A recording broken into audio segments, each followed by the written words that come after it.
A razão pela qual convocámos esta conferência de imprensa prende-se com as dúvidas que se adensam sobre a integridade do Primeiro-Ministro de Portugal. Há 2 dias atrás foi noticiado que uma empresa imobiliária seria detida pelo próprio Primeiro-Ministro. Isto no momento em que o Sr. Primeiro-Ministro tinha acabado de fazer aprovar no Governo a chamada Lei dos Solos, que precisamente facilitava a venda e a exploração de terrenos rústicos dos quais é proprietário abundantemente. Esta notícia dava conta também que o Primeiro-Ministro de Portugal teria, com propriedade sua, uma empresa cujo objeto eram negócios imobiliários, depois de ter dito no Parlamento, em resposta a mim próprio, que foi uma imprudência do Secretário de Estado, Hernani Dias, ter uma empresa imobiliária, mesmo que esta não tivesse feito negócios nenhuns na área imobiliária. Nas últimas horas, mais dúvidas, não só da nossa parte, como da parte de outros partidos da oposição, da parte da imprensa, mas sobretudo da parte da sociedade civil técnica, inclusive advogados, solicitadores e juristas, lançaram dúvidas que adensam a integridade do Primeiro-Ministro de Portugal face às funções que exerce. Gostava de deixar 5 dessas questões que são fundamentais que sejam respondidas. Soube-se ontem que uma empresa que tinha sido criada com o objeto de fazer, cito, uma pequena revitalização agrícola em terrenos rústicos e gerir uma herança para os filhos, faturou só em 2 anos 650 mil euros. Sublinho, faturou só em 2 anos 650 mil euros. Esta faturação, muito acima da média das empresas portuguesas, muito menos com esta dimensão, com inclusão unicamente familiar, de pessoas não especializadas, teve uma faturação que deixaria quaisquer outras pequenas e médias empresas estupefactas. É preciso saber de onde vieram estes rendimentos. Quem pagou ao líder do PSD e depois Primeiro-Ministro, enquanto sócio desta empresa, enquanto titular desta empresa ou enquanto proprietário da sede desta empresa. Segundo a lei que temos em Portugal, a transmissão de cotas, se for feita entre um casal com regime de comunhão de adquiridos, mantém-se na propriedade dos dois. Isto é, mesmo que o que está por demonstrar Luís Montenegro tivesse cedido a cota da sua empresa para a mulher, ele continuaria, por força do Código Civil português e da lei portuguesa, a ser o titular, o proprietário desta empresa. Isto significa que podemos hoje concluir, sem margem para dúvidas, que o Primeiro-Ministro de Portugal, que legisla, que atua no âmbito imobiliário da Lei dos Solos, é o mesmo que tem empresas que podem atuar na Lei dos Solos. Isto significa que o Primeiro-Ministro, que gera todas as entidades públicas, é proprietário de uma empresa que pode ter negócios com entidades públicas, o que é uma absolutíssima incompatibilidade no regime que temos, na lei vigente e no país em que vivemos. Ainda não está demonstrado que Luís Montenegro tenha feito esta transmissão, mas mesmo que a tenha feito, fê-lo para o seu próprio circuito familiar. Isto é, o Primeiro-Ministro fez um negócio consigo próprio. Transmitiu do seu património para o seu património uma cota de uma empresa. A lei é clara sobre isto. O Código Civil não deixa margem para dúvidas, como hoje vários advogados puderam já esclarecer. Uma transmissão de cota feita entre um casal não está entre os bens exceptuados do património comum na legislação portuguesa. Significa que Luís Montenegro é titular e proprietário de uma empresa que tem negócios públicos e que tem negócios imobiliários. O objeto desta empresa deve levantar as maiores suspeitas a qualquer democrata. Inclui expressamente, mesmo após todas as alterações, negócios com organismos públicos. Cito organismos públicos. De alguém que era ou líder do maior partido da oposição ou Primeiro-Ministro de Portugal. Se isto não chama imediatamente a atenção dos democratas, se isto não chama imediatamente a atenção de qualquer político ou qualquer órgão de comunicação social que queira e exija a integridade do Primeiro-Ministro, então eu não sei o que mais pode fazê-lo neste país. O acesso aos registros também não deixa dúvidas do que vou dizer.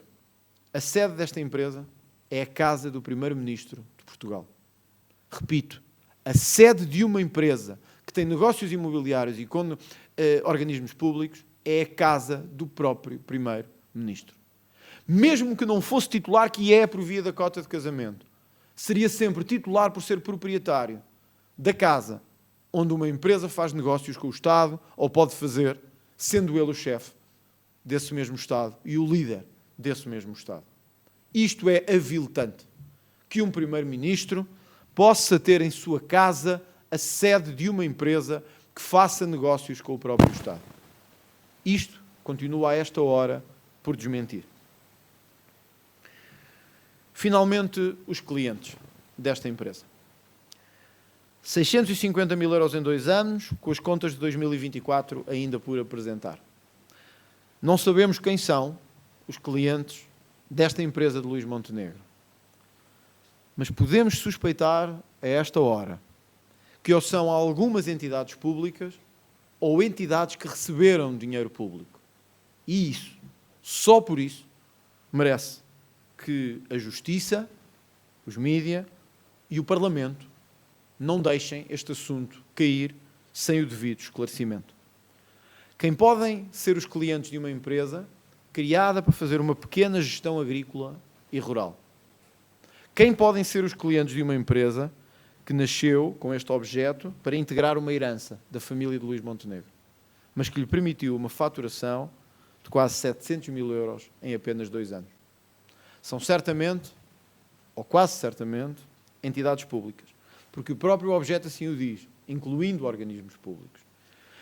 Mas são também, e é também necessário perceber, se mesmo os que não são entidades públicas receberam dinheiro público, pois significa que a promiscuidade é ainda maior do que parece à primeira vista. Estas são 5 questões que não deviam ser só colocadas pelo Chega. Ouvi hoje o secretário-geral do Partido Socialista exigir também respostas ao Primeiro-Ministro. Mas é fácil exigir respostas sem fazer, na verdade, nenhumas perguntas. Estas são perguntas claras e diretas. São perguntas que têm que ter resposta clara por parte de quem exerce funções públicas e nada tem a esconder quanto ao seu património ou quanto à forma como enriqueceu ou como à forma como fez dinheiro. Estas não são sequer questões que não sejam compreensíveis pela opinião pública. São questões fáceis de compreender. São questões que devem ter uma resposta inequívoca e incontornável, porque, ao fim de contas, significam a integridade do próprio Primeiro-Ministro. Quem foram os clientes da sua empresa? Quem paga a sua família enquanto é Primeiro-Ministro de Portugal? Como é que a sede de uma empresa que faz negócios com o Estado pode ter sede na casa do Primeiro-Ministro de Portugal? Como é que pode transmitir a cota de uma empresa de si para si próprio através do seu circuito familiar e continuar a exercer funções como Primeiro-Ministro de Portugal? Como é que uma empresa desta pequena dimensão, com 2 filhos e uma mulher, todos do circuito familiar do Primeiro-Ministro, faturam esta enormidade em pouco tempo? Há entidades públicas ou não há entidades públicas envolvidas? Há empresas que receberam dinheiro do Estado ou não há empresas que receberam dinheiro do Estado? Se estas questões não forem respondidas, o Primeiro-Ministro perdeu todas as condições de continuar a ser Primeiro-Ministro de Portugal. Se estas questões não forem respondidas, o Primeiro-Ministro perdeu toda a credibilidade e toda a ética e toda a integridade em Portugal. E da nossa parte passaremos a tratá-lo como um Primeiro-Ministro sem integridade, sem credibilidade e sem nenhuma ética. Os outros partidos farão o que entenderem. O Presidente da República, que não pode olhar para o lado, não obstante estar de viagem para o Brasil, sabe que estas são questões hoje colocadas pela imprensa, por membros da sociedade civil e por todos aqueles que, com o mínimo de cabeça, olham para este caso e compreendem os seus contornos. Noutros momentos, o Presidente da República foi exigente com os governantes. Exigiu-lhes respostas, exigiu-lhes escrutínio e exigiu-lhes transparência. Não me lembro de nenhum governante nos últimos tempos nem António Costa, que teve buscas na sua residência oficial e se demitiu, eu não me lembro de nenhum outro que tivesse uma empresa sediada na sua própria casa, na casa onde vive um primeiro-ministro. Não me recordo de nenhum caso assim. O Presidente da República tem também a palavra. O Parlamento tê-la certamente se o Primeiro-Ministro não der respostas. Mas o Presidente da República terá a última decisão a tomar nesta matéria. Permite que um Primeiro-Ministro olhe para o lado sem responder a questões essenciais? Ou exigirá que o Governo fará o que exija qualquer cidadão que dê respostas? Permitirá ao líder do PSD que exija aos outros líderes e aos outros partidos respostas, mas olhe para o lado e se esconda num caso que toca diretamente o seu património e o património familiar, colocando-nos ao nível dos piores exemplos da Europa de Leste e da África subsaariana em matéria de corrupção e de cumplicidade de interesses. Esta não é uma questão qualquer e exige do Primeiro-Ministro uma resposta. Como disse ontem, espero que o Primeiro-Ministro tenha a oportunidade, ao longo do dia de hoje, de dar as respostas que o país precisa de ouvir. Ouvi também líderes de outros partidos exigirem estas respostas durante o dia de hoje. Acredito que o Primeiro-Ministro tenha muito trabalho para fazer. Acredito que o Primeiro-Ministro tenha muito trabalho para fazer em matéria política e em matéria de gestão do Estado. Mas nada é mais importante na nossa vida e na vida pública do que a integridade, a ética e a convicção dos cidadãos de que estamos a lidar com alguém sério e não que estamos a lidar com alguém que se vendeu ou vende por dinheiro de entidades públicas ou privadas. Que estamos a lidar com alguém cujos interesses nunca foram os interesses públicos, mas os interesses de empresas que lhe estavam a pagar, a ele ou à sua família, por negócios que não conhecemos. Como já disse ontem, o Chega fará consequência à ausência de resposta. Não temos até ao momento nenhuma indicação de que o Primeiro-Ministro de Portugal se prepara para dar respostas a questões importantes, como as que aqui foram lançadas hoje, mas que também o foram por outros partidos, por alguma imprensa e por membros da sociedade civil. Caso isto não seja feito, amanhã, às 12 horas, o Chega entregará uma moção de censura na Assembleia da República, pedindo o seu agendamento de urgência no Parlamento, se possível para o dia seguinte, para ser discutida a integridade do Primeiro-Ministro de Portugal. Repito, caso estas respostas não sejam dadas hoje, conforme foi ontem indicado, caso o Governo não emita um comunicado, uma declaração, ou o próprio Primeiro-Ministro decida, em público, ser confrontado com questões da sua integridade e dos seus interesses próprios, o Chega entregará amanhã, às 12, uma moção de censura, pedindo ao Parlamento e ao Presidente da Assembleia da República que a agendem com o caráter de maior urgência, se necessário, na ordem do dia do Chega, já da próxima quinta-feira, precisamente sobre corrupção. Agendamento marcado para discussão no plenário a partir das 15 horas. Espero que este momento não seja necessário e espero não termos de chegar a este ponto, porque quero acreditar que o Primeiro-Ministro de Portugal tem uma resposta, pelo menos clara, a questões que, de tão evidentes que são, nem deviam ser parte do jogo político, mas do jogo da integridade e da ética de um governante. A verdade, e a questão faz todo o sentido, eu ouvi hoje o secretário-geral do PCP referir-se precisamente a esta questão e nós não fugimos dela. Portugal precisa de mais construção. Isto é uma evidência. Nós sempre o dissemos, quer quando nos opunhamos a um governo de esquerda, quer ao governo do PSD.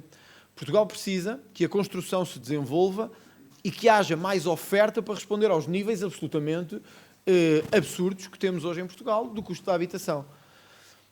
E por isso nós dissemos que o principal risco desta lei era precisamente a corrupção. E exigimos que esta lei tivesse como, digamos assim, elemento fundamental uma plataforma de denúncia da corrupção. Mas essa é uma questão. E nós assumimos a nossa parte em dizer que o país precisa de mais construção. E, portanto, precisa que em muitos territórios do país, onde não se pode construir, se possa construir. O que é que isto não tem a ver com? É com quem decide ter terrenos para aí construir. Quer dizer, aí é que não pode mesmo acontecer. Uma coisa é nós dizermos assim, precisamos de mais unidades médicas e precisamos de mais camas nos hospitais. Outra é eu estar a dizer isto e vender camas para os hospitais. Precisamos de mais barragens em Portugal. Uma coisa é eu dizer isto, precisamos. Outra é eu ser um agente vendedor de elementos de barragens. É um absoluto conflito de interesses. Isto não vem da lei nem da proposta de lei. Vem da integridade de cada um e da ética de cada um. O que é que deveria ter feito o Primeiro-Ministro a confirmarem-se estes elementos? Era ter dito como os deputados têm que dizer no Parlamento, eu tenho um conflito de interesses nesta matéria. E, portanto, não posso pronunciar-me nem legislar sobre ela. É assim que os deputados fazem no Parlamento. Se têm uma questão que envolva uma empresa que foi sua, ou do ramo em que foi sua, ou que pode conflituar com algum elemento, dizem, olha, eu tenho um conflito de interesses. E, portanto, não me vou meter nisso. O Primeiro-Ministro não fez nada, disse que o que o Secretário de Estado fez foi uma imprudência, mas em relação a ele não retira a mesma conclusão. Atenção, eu volto a dizer o que disse aqui de início. Eu posso estar enganado, e tudo isto que eu aqui perguntei, ter uma resposta clara e evidente.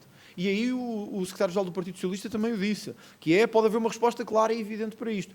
Eu só não vejo qual, porque o Primeiro-Ministro transmitiu a cota à sua mulher com quem é casado em comunhão de adquiridos. E, portanto, eu não vejo qual é a resposta. E também, aparentemente, segundo todos os registros, a empresa tem sede em sua casa. Quer dizer, isto nem contado. Isto lá fora deve ser motivo de piada. O Primeiro-Ministro tem uma empresa na sua casa, com sede na sua morada, onde ele dorme todos os dias. Quer dizer, isto nem contado. Isto, se alguém ouvir isto lá fora, deve pensar que isto é uma brincadeira. Mulher com quem é casado em comunhão de adquiridos. E, portanto, ele transferiu o património dele para o património dele. Isto é uma absoluta ilegalidade. A lei é muito clara sobre o que é o património comum do casal. Quer dizer, não há como fugir disto. Tem uma empresa, como Hernani Dias tinha uma empresa. A lei, o artigo 1724 do Código Civil, diz quais são os casos que se excetuam do património comum. Ou seja, casos de comunhão de adquiridos, mas que se excetuam em cada um tem o seu património. É o caso de heranças ou é o caso de bens próprios de cada um obtidos antes do casamento. O caso se a esposa ou o marido têm uma casa, um carro, um parque, antes de se casarem. Ou seja, é património deles. Isto não é o caso. Luís Montenegro transferiu de si para si próprio o património, para o património do seu círculo familiar. Isto, obviamente, é uma ilegalidade, é uma incompatibilidade. Mas há outra questão. O Primeiro-Ministro respondeu ao Correio da Manhã que esta era uma empresa, uma pequena empresa pensada para a revitalização agrícola, mas que depois não levou a cabo porque se tornou líder do PSD. Tudo certo. Não sou nada contra as pessoas que fazem revitalização agrícola. Agora, eu queria compreender porque é que uma empresa que faz pequena revitalização agrícola faturou 650 mil euros em 2 anos. Quem são estes clientes? Quem são estes clientes? São entidades públicas. Vamos encontrar aqui as câmaras habituais do Dr. Luís Montenegro, a Câmara de Espinho e outras. Começa a ser um pouco demasiado. Começa a ser um pouco um círculo de demasiada cumplicidade e promiscuidade. E eu acho que a Justiça tem que olhar para isto, mas acho que, sobretudo, o Parlamento não pode deixar isto escapar. Eu ouvi, e vocês sabem que eu sou muito crítico da imprensa, ouvi a imprensa questionar o Primeiro-Ministro, que optou por não dizer nada, pois bem, ao Parlamento terá que vir dizer alguma coisa, porque ele tem que comparecer no debate sobre a moção de censura. Não, mas significa que, em potencial, podem ser feitos. Estamos a falar do Primeiro-Ministro de Portugal. Ora, o Primeiro-Ministro de Portugal não pode ter no seu património a hipótese sequer de fazer negócios com o Estado. Não pode, é ilegal. Não é uma questão de... E vamos ver quem são estes clientes, mas não pode ter uma empresa aberta de que é titular, por via do regime de casamento, porque é titular, não pode ter um regime aberto de titularidade com negócios públicos. Portanto, o que é que devia ter feito quando se tornou Primeiro-Ministro? Excluir toda a possibilidade de negócios com entidades públicas e excluir qualquer hipótese de negócio imobiliário. Não o fez. E, portanto, continuamos a ter um Primeiro-Ministro cuja empresa tem sede na casa onde vive e dorme, que faz ou pode fazer negócios com o Estado e que faz ou pode fazer negócios imobiliários. Portanto, temos que ver de onde é que vem 650 mil euros em 2 anos. E temos que ver se estas empresas receberam ou não dinheiros públicos. E temos que ver se estas empresas tinham ou não alguma relação com o Estado. Porque se tiverem, então, já não é uma questão só de incompatibilidade, é de corrupção e é de promiscuidade. Agora, acho que é uma questão legítima que um líder da oposição lança, que é esta. Uma empresa feita para uma pequena revitalização agrícola e integração da herança fatura misteriosamente 650 mil euros em 2 anos, sendo Primeiro-Ministro de Portugal ou líder do PSD. Acho que isto é uma questão que tem que ser explicada, porque se nos exigem a nós que expliquemos os nossos salários e os declaremos, o Primeiro-Ministro também tem, ou o líder da oposição, no caso, que declarar de onde é que vem este dinheiro.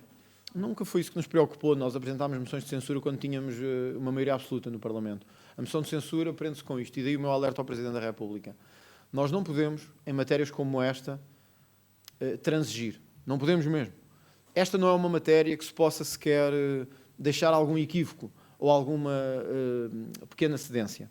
Nós temos que obrigar o Primeiro-Ministro a vir ao Parlamento e explicar que negócios são estes, que dinheiro é este, porque é que não o declarou, porque é que não o disse ao Parlamento no momento em que outros governantes seus foram questionados sobre isto, e aliás nem sou eu que o digo, e portanto eu não gosto de usurpar expressões que não são minhas, mas talvez agora fique compreensível porque é que num caso como o de Hernani Dias, o Primeiro-Ministro demorou tanto tempo a dizer alguma coisa, e porque é que tentou até ao fim proteger o seu governante.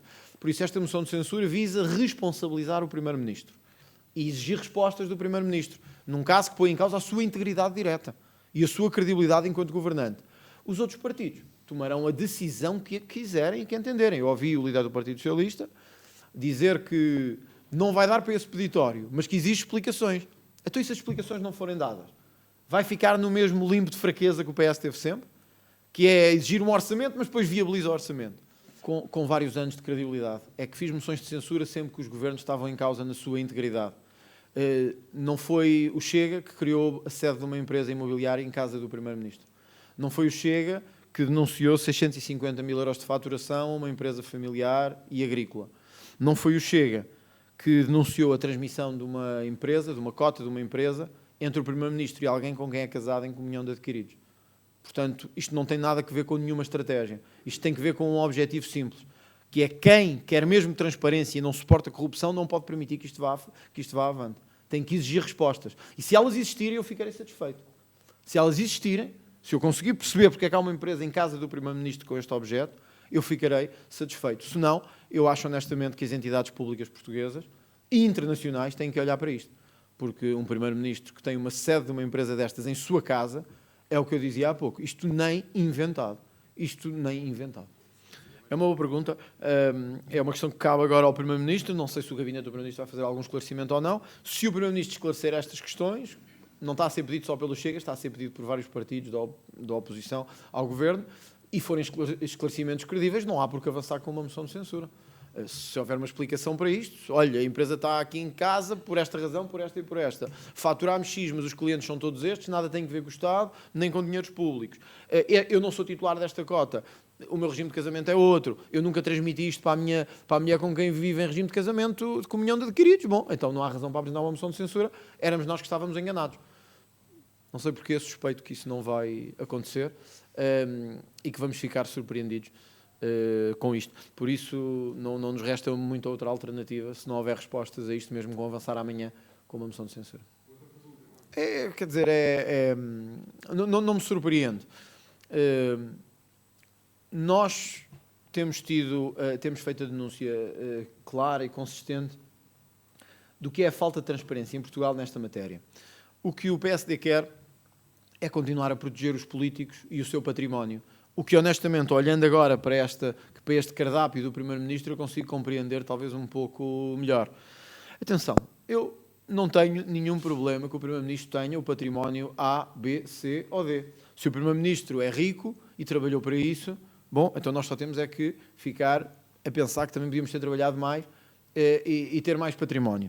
E ter lutado mais por esse património. O meu problema não é que o Primeiro-Ministro seja rico ou que seja um magnata do imobiliário. O meu problema é como é que se tornou esse magnata. Ou se misturou as suas funções públicas e privadas de forma absolutamente promíscua. Esse é o meu problema. O resto, se ele for rico e se derivar do seu trabalho, nada a ver. Agora, o povo costuma dizer, quem não deve, não teme.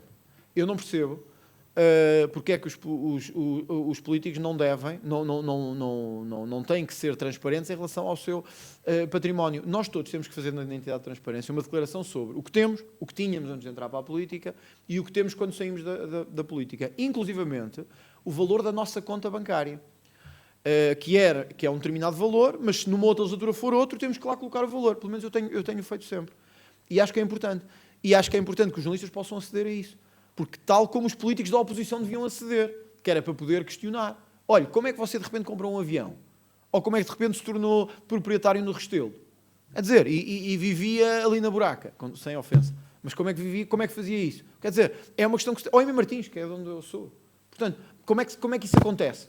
Eu acho que isto é uma questão de transparência e acho que é uma questão que não só os jornalistas como os políticos deviam ter acesso. Portanto, é mais uma jogada do PSD para tentar ocultar. Mas com este Primeiro-Ministro agora eu compreendo melhor as coisas. Talvez o país inteiro compreenda um pouco melhor.